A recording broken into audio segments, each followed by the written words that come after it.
Hello besties, నేను మీ సీతాఫలం ఇంటి పిల్ల స్వర్ణ. ఇప్పుడైతే ఇప్పటికే మీ అందరికీ అర్థమైపోయి ఉంటుంది నేను ఏం చేస్తున్నాను అనేసి.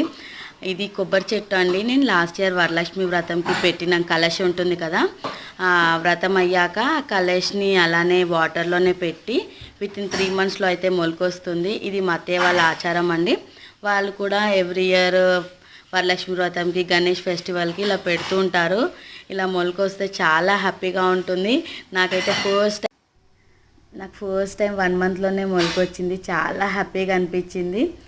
ఇది వాటర్ అయితే డైలీ వేస్తూ ఉండాలి. అందులో హాఫ్ ఆఫ్ ది వాటర్ అయితే అది పీల్చేస్తుంది. డైలీ వాటర్ వేస్తుండాలి. ఎవ్రీ ఫ్రైడే అయితే వాటర్ చేంజ్ చేస్తాను. అలా మొలక రాకపోతే కొంచెం నెగిటివ్ వైబ్ అనిపిస్తుంది, కానీ మొలకొస్తే చాలా హ్యాపీ ఫీలింగ్ ఉంటుందండి. ఇది మా అత్తయ్య వాళ్ళు ఇంట్లో చాలా చాలా పెద్దగా ఉన్నాయి చెట్లు. ఇప్పుడు నేనైతే పెట్టాను. Thanks for watching.